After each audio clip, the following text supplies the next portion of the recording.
ఎలా ఉంటాయని.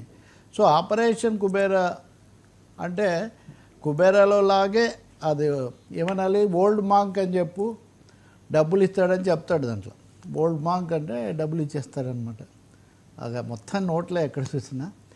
ఇది కూడా మరి మాంకులు ఇక్కడ ఎవరు అన్నది ఎలా ఉన్నా భారీగా ఉంది. అంతకుముందు చెవిరెడ్డి భాస్కర్ రెడ్డిని పెట్టినప్పుడు కూడా అంతకంటే ముందు ఆయన దగ్గర నగదు పట్టుబడింది అన్నది ఒక ముఖ్యమైన ఇదిగా పెట్టారు. ఈ మొత్తం ట్రాన్సాక్షన్స్ నగదులో చేశారు. అలాగే డిస్టిలరీ అనే పేరు ఉన్నప్పటికీ నిజంగా అవన్నీ ఫేక్, అవి నిజం కాదు, బినామీలు లేకపోతే ఫేక్ కంపెనీస్ పేరుతో ఈ డబ్బంతా కూడా బదలాయించుకుంటూ వచ్చారని చెప్తున్నారు. కాబట్టి ఇంకొకటేమో ఇది ఇంతటితో ఆగదు.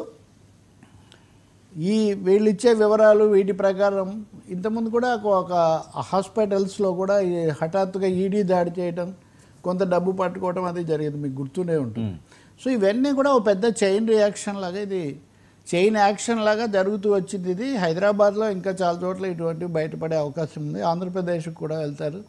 సరే, చాలామందికి ఇష్టంగా చెప్తున్న మాట ఉంటుంది కదా, తాడేపల్లి కూడా ఇది వెళ్తుంది.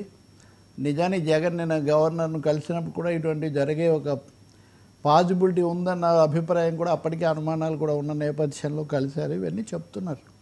ఇవన్నీ కూడా మనం అనుకున్నట్టుగా ఇప్పుడు ఇక్కడ ఈయన్ను ఈ పురుషోత్తం అని ఆయన ఇక్కడ కనిపిస్తున్నాడు, కానీ వాసుదేవరెడ్డి అప్రూవర్గా మారటం అన్నది కూడా అనేక విషయాలకు అన్నీ అతనికి తెలియకపోయినా ఇది అంతా పెరుగుతూ పోతుంది. లిక్కర్ స్కామ్ తీగలు ఆగుతూ ఉన్నారు అనేది అయితే అర్థమవుతుంది.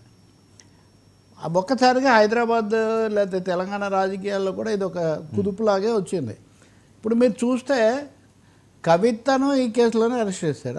ఆ సందర్భంగా కొన్ని ఆరోపణలు, అనేక మంది జైల్లో ఉండటము, కస్టడీలో ఉండటం, ఇవన్నీ కూడా అయిపోయాయి. వాళ్ళు కూడా ఎక్కువ మాట్లాడలేదు దీని మీద. ఎన్ని చెప్పినా కానీ బీఆర్ఎస్ ఎస్టాబ్లిష్మెంట్ కూడా సైలెంట్గానే ఉంది. వీటన్నిటి మధ్యలో ఒక కామన్ ఇది ఉంది. నిన్న తెలుగుదేశాన్ని బలపరిచే ఒక పత్రికలో లేదా మీడియాలోనే రాశారు, వీళ్ళు ఇవన్నీ ఎందుకు ఆ మాగుంట శ్రీనివాసులు రెడ్డిని అడిగితే చాలా విషయాలు చెప్తాడు, అప్పుడు అటువైపే ఉన్నారు కదా అని అంటున్నారు. మరి ఇంకెవరెవరిని అడిగి ఏమేమి వివరాలు బయటికి తీస్తారో మనకు తెలియదు. కానీ లిక్కర్ స్కామ్ దాని మీద సిట్ పోలీస్ యాక్షన్ మటుకు తీవ్రమైన మలుపులు తిరగబోతుంది. ఇంకోటేమో లెక్కలు లేని లేదా తప్పు లెక్కలు రాసిన క్యాష్ ఇంత భారీ ఎత్తున దొరికింది కాబట్టి ఎన్ఫోర్స్మెంట్ డైరెక్టరేట్ ఈడీ కూడా రంగప్రవేశం చేస్తుంది. ఇప్పటివరకు ఇది సిట్, సిఐడి వీళ్ళే చేస్తున్నారు. కానీ నగదు అనేది ఎక్కడైతే ఉందో, అన్అకౌంటెడ్ క్యాష్, లెక్క లేని లెక్క చూపని నగదు ఎక్కడైతే దొరుకుతుందో అప్పుడు ఎన్ఫోర్స్మెంట్ డైరెక్టరేట్ రంగంలోకి వచ్చే అవకాశం కూడా ఉంది.